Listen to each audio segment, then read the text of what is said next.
time with the defensive play. Now finds Jalen Green. Oh, my goodness! He did it! Oh! Jazz, the Jazz turn it. Oh! Cam Whitmore. Şengün goes coast to coast. Oh! Here's Williams. Here comes both teams. Here comes Rocket Security. And we got a score. RedNationBlogga back with another video. 8 in a row, baby. 8 in a row. The Houston Rockets defeat the Orlando Magic 116-108. They continue their win streak. They continue to start playing their best ball down the stretch. And during this stretch is the most winnable games. Like during this stretch started, I believe, with the Pelicans. And they just put together solid wins. And to become a 50-win team, to eventually become a 55-win team, they're not going to do that this year, but to eventually become a 55-win team, to eventually become a 60-win team, you got to win the gimmies. To go into the playoffs and to be a strong playoff contender, to make some noise and to do what you need to do when you get to the playoffs, you got to win the gimmies. You got to play your best ball down the stretch. And that's what the Houston Rockets are doing right now. And it's lovely to see. And they're doing this without Amen Thompson, one of their best defenders, one of their best offensive players, one of their best Swiss Army knife guys, one of their most talented players, in my opinion, the most talented player on the roster, the best player on the roster. They're doing this without him. And you love to see that. I'm not going to lie. I didn't get a chance to watch any of the first quarter. I came in to Playback TV about 4 minutes left in the second quarter, and I watched from that point on. So if I miss anything in the first quarter, I do apologize. I do want to say that now. However, I did watch majority of the game, so I still wanted to give y'all some type of video, some type of content, so I could just be consistent and you guys can get your daily or your nightly, whatever, Houston Rockets fit. I do want to start off with the Orlando Magic, man. I kind of feel bad for the Orlando Magic, missing Cole Anthony, missing Jalen Suggs. I think he made second team or first team all defensive team. They're 12-23 without Jalen Suggs. They were 20-15 with Jalen Suggs. And this team is just they're offensively, they just do not have enough guys. They don't have enough guys. They had one guy off the bench, 19 points, 8 rebounds. He had a good night, but after that, Anthony Black in 21 minutes, 7 points. Jonathan Isaac in 8 minutes, 2 points. De Silva in 16 minutes, 2 points. They got Corey Joseph, who was in his 14th season, starting at point guard. Kentavious Caldwell-Pope gave you 10 points on 12 shots. Like, it's really Paolo Banchero, it's Franz Wagner, and it's nobody else. They're also missing Mo Wagner. I forgot about that. They're missing him. Like, this team is hurting for offense. And I remember going to see them a week or so ago when they played in Houston, and I came away with the same opinion. Like, outside of Paolo Banchero putting up 21 shots on a nightly basis and trying to be their only offensive generator, they have nothing. So it's easy to bog down on them. It's easy to lock in on Paolo Banchero and shut this team down. And that's what they did. The fact that the Houston Rockets gave up 108 points is a testament, in my opinion, to how hard Orlando Magic played, or maybe how bad the Houston Rockets defense was. Because when I went to the game, I don't even think they cracked 100 when they played in Houston. So I just feel bad for this team. They've been decimated by injuries. And earlier in the season, when they did get decimated with injuries, they were keeping themselves afloat. And so much so where I actually was like, you know what? Mosley Mike should be coach of the year because you're keeping this team afloat, because Paolo Banchero had hurt himself early in the season. And then I believe Franz Wagner had hurt himself early in the season. Both had like an oblique injury or something like that. Like it was crazy. But the Houston Rockets, regardless, take care of business. The Houston Rockets, regardless, do what they need to do to win. On the Houston Rockets side of things, Fred VanVleet, one of his best games back since returning from injury, 19 points, 6 rebounds, 3 assists. He was 4-15 from the field. Didn't make that many field goals, but when you get to the line 8 times and you make all of your shots at the free throw line, that's what happens. You're going to raise up your scoring average. Only 1 turnover. He was a -1. Fred was solid tonight. I have no complaints about him. Jabari Smith Jr. off the bench, 13 points, 3 rebounds, 2 assists, 2 steals, 2 blocks, 4-6 from the field. He's really filling into his bench role nicely. I think that it gives the Rockets another dynamic. I really, really do. And I like the dynamic that Jabari Smith brings off the bench. Not going to lie to you. I think that this is the way to go going forward with Jabari Smith. Because some nights he's going to pop off and some nights he's not going to pop off. And I think that the nights that he doesn't pop off, it doesn't hurt you as much because you have so much talent and depth in the starting lineup. You have so much versatility with this team. It gives you just another dynamic and another button to go to when you need some diversity and you need to throw out some type of kink out there to give the opposing team another look. That's just my opinion. Dillon Brooks, 15 points, 3 rebounds, 3 assists, 5 of 10 from the field, 3 of 6 from 3. Listen, Dillon Brooks has done nothing wrong to lose his starting spot. We were kind of talking about it in playback. We were talking about when Amen Thompson comes back as early as Friday against the Miami Heat.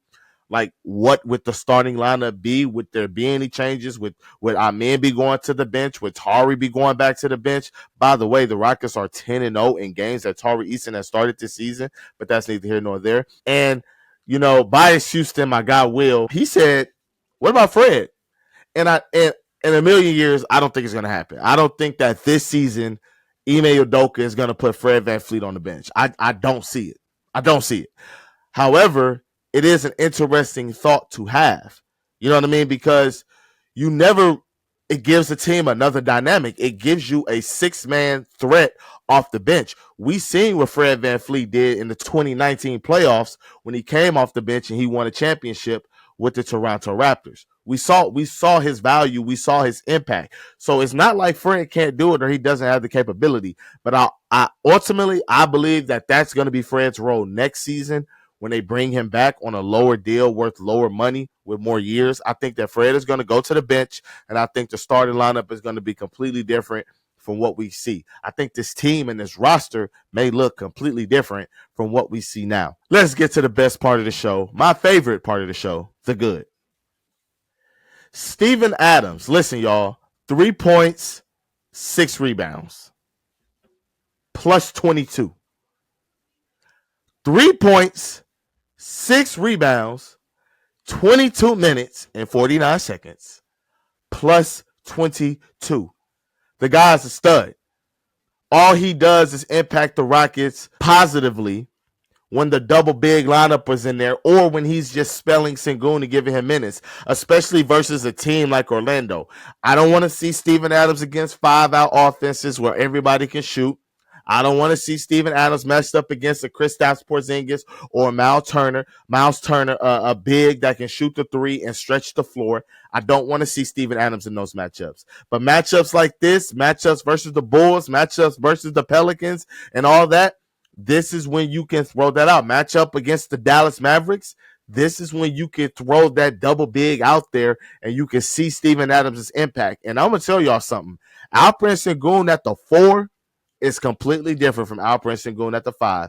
It's a night and day difference. And going into this season, I did not see that happening. I didn't see it as a possibility. I thought that would be the detriment of the Rockets offense, and that would be the detriment of the Rockets defense, seeing Steven Adams and Alperen Sengun shut the floor at the same time.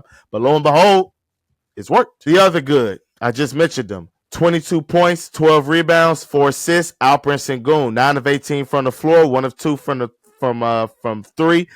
3 of 3 from the free throw line. Very impressive. He was a -5 somehow. I don't know. But Sengun was really, really solid tonight. Really, really impressive. I really liked what he brought to the table a lot. Jalen Green, thirdly, in the good. 26 points, 7 rebounds, 2 assists, 8 of 18 from the floor, 3 of 11 from 3, 7 of 10 from the free throw line, plus 19. Jalen Green is turning a corner, and y'all know, like I said, like, the consistency I'm not so obsessed with. I'm not obsessed with the 67, 72 true shooting percentage, 42% from 3. I'm not really impressed with those games. What I want to see from Jalen is, can you give me the 26? Can you give me the 29? Can you give me the 24 or the 25 points when everything isn't going your way, when the goal doesn't look this big to you, when the goal isn't the size of the Pacific Ocean? Can you still be an effective player? And during this stretch, he's had some games where he's been uber efficient, where his highs have been high, but he hasn't had the low lows. He's been in the middle or upper middle. And that's where good players stay. Every once in a while, a good player, a really good player will have a bad game. I'm not saying to never have a bad game, but Jalen Green stand at the middle or right above, like upper middle class of good players. That's what I like to see. I just don't want to see the low lows. I don't want to see the 12 points on 17 shots, Jalen Green. I hope that that's done. I don't want to see that no more. So I'm glad that Jalen Green is turning the corner. This is exactly what we want. And lastly, in the good, pretty much everybody in the good tonight, y'all. Tari Eason, 16 points, 9 rebounds, 4 assists, 5 steals. They took one away from him, 7 to 10 from the field, 0 turnovers. He was a +8, played really, really well. Didn't have those blackout, zone out moments where he doesn't see anything else. He was in control. He was doing his thing. And I love to see that from Tari Eason. During his rookie season, a lot of Rockets fans clamored for Tari Eason to be starting, but he didn't because of politics and everything else. The team was a mess, right? But it's so great to see. And as I said earlier, the Rockets are 10-0 in the 10 games this season that Tari Eason has started. And it's great to see him come alive and to show what he can do and what he can provide when given minutes, when healthy, and when given opportunity. And that's all you can ask from a Tari Eason. Let's get to the bad. I'm going to just give the Orlando Magic injuries, man. The Orlando Magic season, I feel bad for these guys. Like I said, they dealing with a lot. They're one of the lone bright spots of the NBA. I love to see fluidity. I love to see teams continue to get better and for there to be different teams in the playoffs every year. I'm tired of hearing about the same teams. That's why I'm so happy for the Detroit Pistons. That's why I root for the Detroit Pistons, because it's new blood. Even though I am a Rockets fan, it's new blood to see the Houston Rockets back in the playoff picture. It's new blood. I like to see new teams and new guys and young players get their moment. So Orlando Magic, it sucks, but y'all in the bad because of the injuries. No Rockets is going in the bad tonight. Lastly, the downright ugly, I'll give to myself. First quarter I missed. I was handling some business, but that's neither here nor there. This is also my business. So I'm going to give myself the downright ugly for not being able to watch the game from beginning to end. And that's it.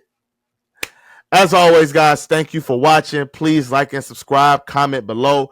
Let me know what I missed. Let me know what I didn't miss. Let me know what you agree with. Let me know what you didn't agree with. Sometimes I miss things. Sometimes you guys disagree with me, and that's completely fine. I love it. I love the discourse. I love when y'all give me feedback, man. Keep it coming. I'm going to respond whenever I can. As always, once again, thank you for watching. RedNationBlogga out.